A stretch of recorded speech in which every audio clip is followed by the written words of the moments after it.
Hello there everybody, it's me, Zeno, your favorite person to discuss Nintendo 2021 schedules with. Yeah, so in the wake of the new Breath of the Wild trailer, we really didn't have a lot of time to talk about all the stuff that happened to E3. I mean, I did in the reaction stream, right? Thrilling stories, memorable characters. I don't know why that was so funny to me, it just goes up to the tank. But like, we haven't had that much time to talk about Metroid Dread, new Mario Party, there's a Warioware, and I mean, yeah, Breath of the Wild 2, we've talked about that a lot, but there's more to talk about too. So basically, that's gonna be this video. We're gonna talk about Nintendo's 2021, how it disappoints, how it uplifts and is actually pretty good in some areas, and just the overall consensus on the year so far and what Nintendo has revealed, because they're probably not going to reveal any more games coming out this year, maybe detail some more games later for next year, but like, this seems to be our lineup for the year. I do plan on also going over the stuff announced for next year in a video coming out very shortly after this one, kind of, you know, a tie-in, Nintendo 2021, Nintendo 2022, and how that lineup is already better than the 2021 lineup in my opinion, but we'll save that for the next video, so keep an eye out for that one coming soon. Anyway, today's focus is on 2021. How has Nintendo done so far, and how are they going to do based on the lineup they announced at E3? Well, let's just jump into it. Let's start, as we usually do, with what has already been released and what we already know about. Bravely Default 2, that started off the year in February as their first big major release. And to be honest with you, I am not a big Bravely guy at all. I played the demo for the first one, didn't really like it, and never looked back. So I'm sure some people greatly enjoyed this game, but I know very little about it. So on to the next one. Super Mario 3D World plus Bowser's Fury is an excellent port and adds on a very substantial, basically, game in Bowser's Fury, and I do think that is like one of the best ports Nintendo has ever put out. It probably is, because Bowser's Fury is actually really good. New Pokemon Snap was a treat, one of my favorite Pokemon related projects like ever. It was so good, and especially for someone who has never played the original Pokemon Snap, I loved finally having my opportunity to take pictures of Pokemon. Miitopia is another port on this list, which seems to be a running theme that we will see throughout the majority of this year, but it's a really good one. It got such an upgrade from how it looked on the 3DS. The game is just amazing on its own right because it's a Mii game and I love Mii games, and that character creator, oh my gosh. Can you imagine the possibilities this opens if Nintendo wants to use this Mii character creator in another game or something? Like, add this into Smash Bros? Oh my gosh. Famicom Detective Club is a remake of a Famicom visual novel, and I've heard really good things about it. Apparently it's pretty good. I've not tried it out myself, but I'm a bit of a visual novel fan, so I feel like I'd probably like it if I did. Game Builder Garage is a fun little project Nintendo announced out of the blue and released in June, and I love this idea, you know, just letting kids play around with the idea of, oh, can I make my own game? And I mean, like, anyone can do this too. It is very kid-friendly, that's why I say that, but like, anyone can make a game in this, and I've seen some pretty impressive stuff out of it. I just wish Nintendo did this earlier when I was still kinda into this thing. Like, when Mario Maker, the original one, came out, I was huge on the creation stuff like that, and I played the heck out of the original Mario Maker making levels. Then when Mario Maker 2 came around, I was like, okay, I'm not as big into this anymore, and now with Game Builder Garage, I didn't even pick it up, but I'm still a big fan of Nintendo doing stuff like this. Mario Golf Super Rush is a game that is just not for me. I think I'm a little salty on this one. I think that's why I look down on Mario Golf Super Rush so much, but like, I've seen gameplay of it. This seems like a really good game. I love the idea of speed golf. That actually makes me think, oh, maybe I should have picked it up. But yeah, I'm a bit of a Mario baseball fanboy and Strikers fanboy, and those are the two games that have not had a sequel in like over 10 years, and I wanted this game to be one of those, but of course Camelot went with golf because I don't think they've ever worked on a baseball or a football game. My hope is, though, that they're ready to tackle it with their next Mario sports game. It's our turn, please. Give me one of the sports that I love to play. And yeah, that's been 2021 so far. We have Skyward Sword HD just like coming up really soon here, which we're going to get into in just a minute, but a decent first half of the year. You know, I'm looking back on 2020 in hindsight, and this is just so much better. I didn't even mention here like third-party games like Monster Hunter Rise, which was huge for Monster Hunter fans. But yeah, it was not a bad half of the year. I just don't think it was made for me. But anyway, let's get into the new stuff, the up and coming stuff to be excited about. And that starts with Skyward Sword HD, which is coming out real soon here. And I gotta say, I'm excited to play this game again. It's a great Zelda game. It might be overpriced for them not really adding a whole lot. I mean, they did do a lot of quality of life improvements as we saw in the newest trailer, which is very nice. Fi is not as much of a nuisance as she used to be. I just think overall, I'm excited about the game. I'm not too hot on the price, but I'm gonna pay it anyway. And I know I'm part of the problem, but I want to play the game, I'm sorry. But that leads us to another disappointment, which Nintendo has just kind of been delivering in shades lately, which is Zelda Anniversary. I don't know if you guys missed this, but in the Direct, Aonuma actually said, hey guys, we don't have any plans for Zelda Anniversary games beyond the Zelda Game & Watch.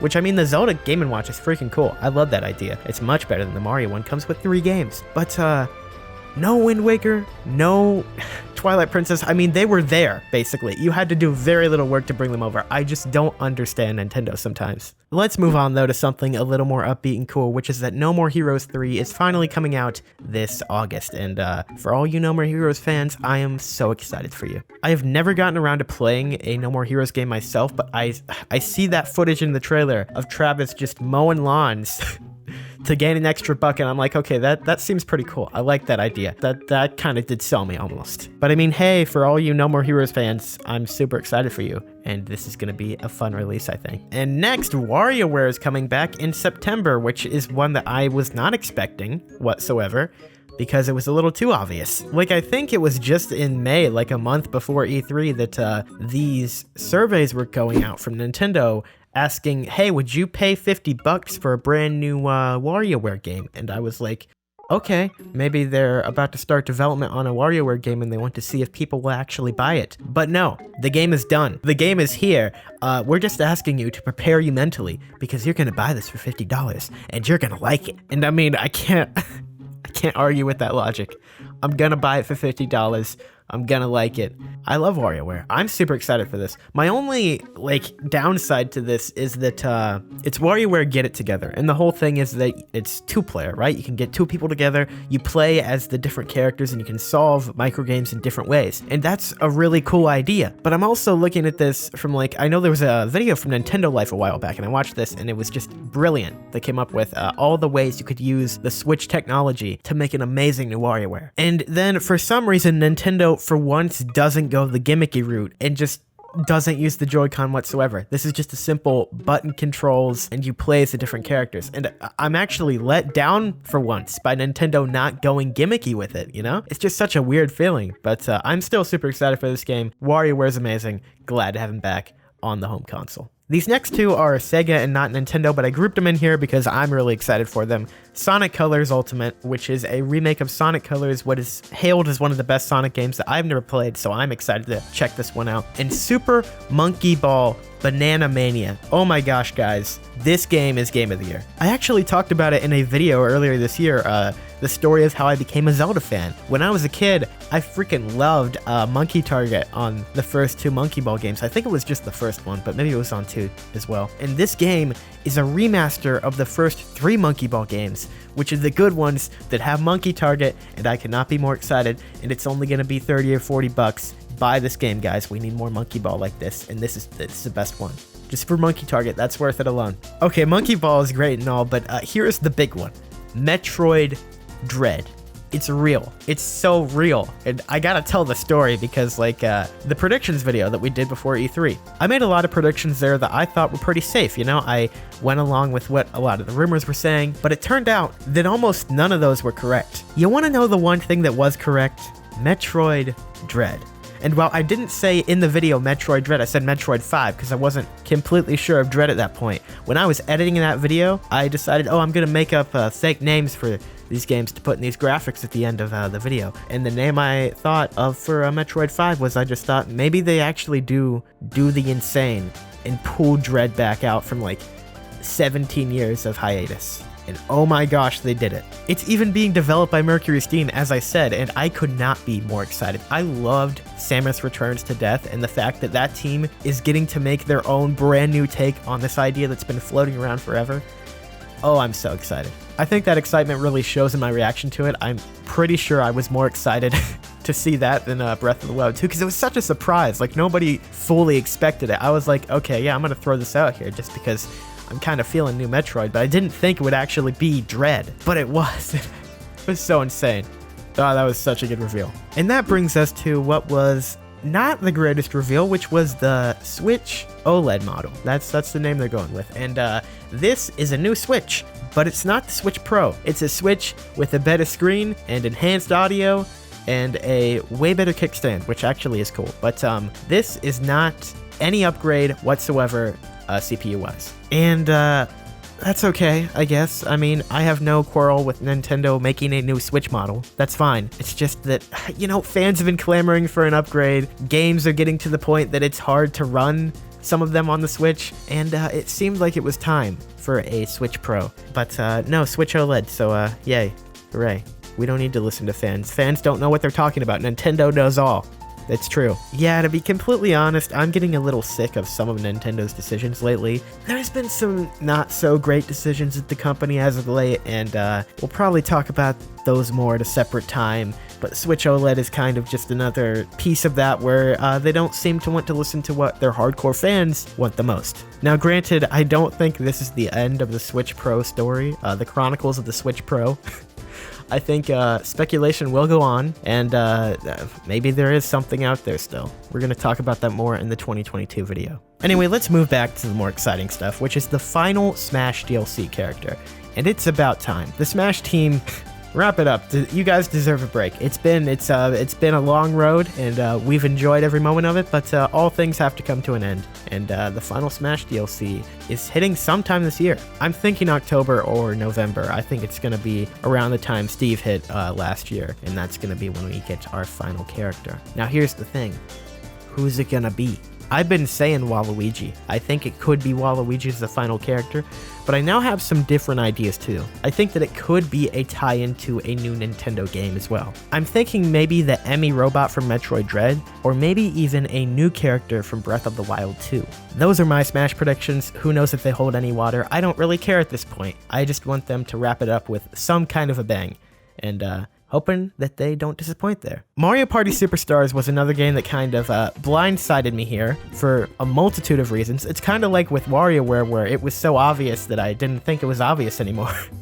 And when they released that online update for Super Mario Party, I kind of lost hope, because at the beginning of the year, I was preaching this. I was saying, yeah, Mario Party at E3. And then I kind of dropped it right before E3. But yeah, it's happening. Mario Party Superstars. My only complaint about this game, it looks so good in so many ways. My only complaint is that they're not bringing back even more boards. They're only bringing back 5 boards, all from the N64 era. I'd love to see like some GameCube era ones in there too. Those were the Mario Parties that I was big on. So I am a little sad there, but it still looks like it's going to be a great Mario Party. Next up is Pokemon Brilliant Diamond and Shining Pearl. I think that's the order. I always mix up the extra subtitles there, but yeah, that's in November. It's a new Pokemon game. Hopefully it's pretty decent. That's about all I can ask for at this point. Pokemon's been in a real tight spot lately. Sword and Shield was not the most well received among hardcore fans, and I'm willing to give this game the benefit of the doubt, mostly because I love Gen 4. It was my first Pokemon gen, and I'm excited to replay it again and just see Gen 4 again through a fresh perspective, you know? But I just hope they don't mess it up. It's gonna be very hard to mess up, but I hope they don't mess it up and they improve on it in some ways, hopefully. Just make the battles faster. You already improve on it there, so yeah. It's pretty easy to not mess up, I guess. We also have the second wave of Age of Calamity DLC in November, which is really exciting. That's going to be the more substantial wave of this DLC, as the, I think, Pulse of the Ancients, is that what they went with in English? I don't know. Just recently came out in June. I have not actually had a chance to play it yet. I'm looking forward to playing it sometime soon. Maybe we'll do it on stream, so keep an eye on the Twitch channel for that maybe, but that's cool. I hope that it expands upon Aster, my main man. I love this villain.